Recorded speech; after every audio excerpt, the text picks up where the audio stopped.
श्री रामदास अठावले।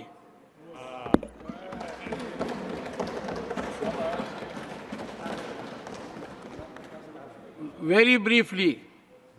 सभापति महोदय,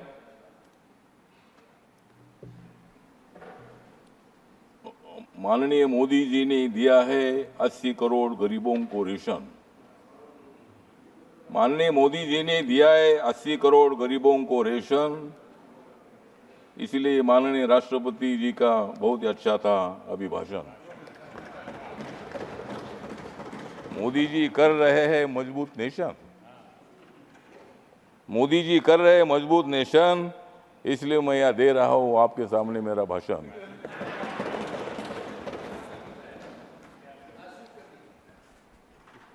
नरेंद्र मोदी जी प्रधानमंत्री बने हैं तीसरी बार,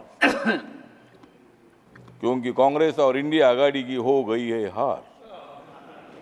मोदी जी प्रधानमंत्री बनेंगे बार बार बार, और कांग्रेस की हो जाएगी हार हार हार।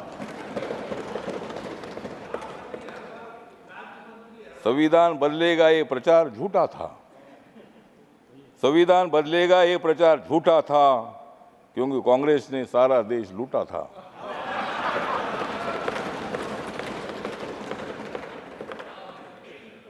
राहुल गांधी का प्रधानमंत्री बनने का सपना 4 जून को टूटा था। राहुल गांधी का प्रधानमंत्री बनने का 4 जून को सपना टूटा था।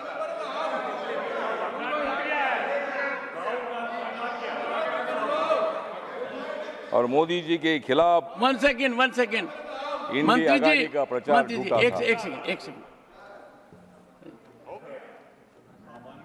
यही है कि जो व्यक्ति दूसरे सदन का सदस्य हो उसके बारे में कोई आक्षेप नहीं लगाया जा सकता, और उसका आक्षेप नहीं लगाया सकता, उसकी चर्चा नहीं हो सकती, क्योंकि वो अपनी बात की सफाई देने के लिए यहाँ पे मौजूद नहीं है। तो मेरा विनम्र निवेदन है कि नाम चूंकि राहुल गांधी जी का लिया है तो उसे कार्रवाई से निकालें। Honourable minister, please avoid, please take your seat. Yes, हाँ बोलिए सर। हाँ तो सर जी, मैंने इतना ही बोला था कि सपना थोड़ा आदमी का होता है, ऑनरेबल मिनिस्टर चाहिए, सपने में जीना ही अपना काम ही है। ऑनरेबल मिनिस्टर, और इसीलिए मतलब हम इतना ही बताना चाहते हैं कि संविधान के संबंध में बहुत बड़ा ब्लैकमेल करने का काम किया था, जनता में फूट पैदा करने का काम किया था। जिन लोगों को जेल में डाला था ये सब लोग एक साथ आए थे। हमारे संजय जी है, संजय जी, हमने आपको जेल में नहीं डाला था, नहीं हमने नहीं डाला था, ईडी ने डाला था। आपके बारे में आदर है। अन्ना हजारे जी हमारे महाराष्ट्र से आते हैं, अन्ना हजारे साहब के साथ मेरे संबंध बहुत अच्छे हैं। अरविंद केजरीवाल जी उनके आंदोलन से आगे आए हैं और भ्रष्टाचार के खिलाफ आपने आवाज उठाई है।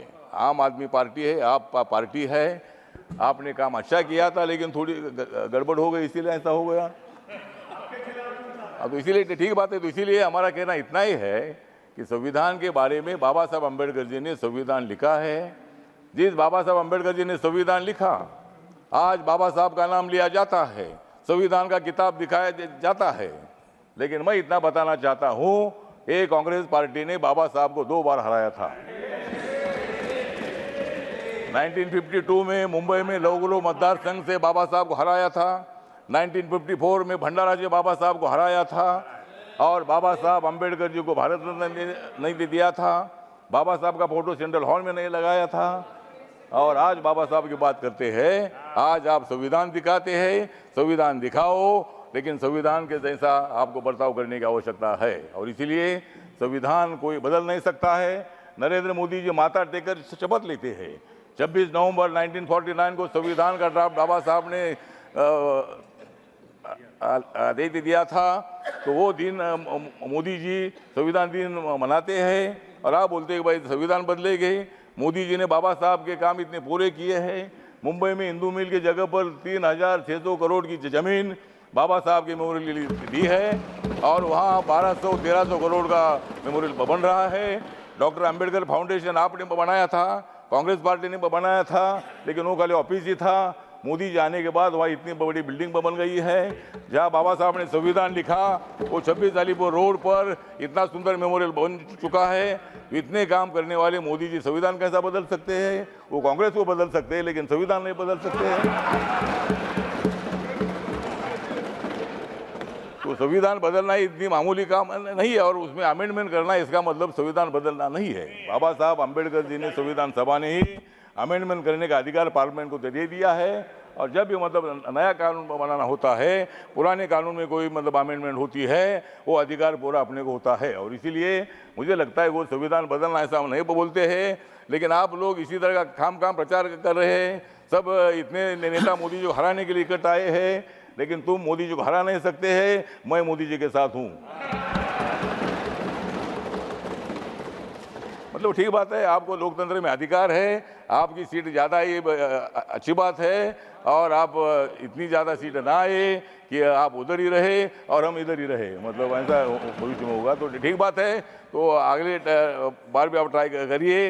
लेकिन आज जो राष्ट्रपति का अभिभाषण है, इसका मेरी जो रिपब्लिकन पार्टी ऑफ इंडिया है, बाबा साहब अम्बेडकर जी की स्थापित हुई पार्टी है, इस पार्टी की तरफ से मैं मतलब इस अभिभाषण का सपोर्ट करता हूं। और अपोजिशन को इतना बताना चाहता हूं कि मोदी जी स्ट्रांग नेता है, मोदी जी मजबूत नेता है, मोदी जी के साथ इतने हमारे लोग हैं, और तुम कितनी भी कोशिश करो, लेकिन मोदी जी हारेंगे नहीं, वो तुमको हराएंगे। श्री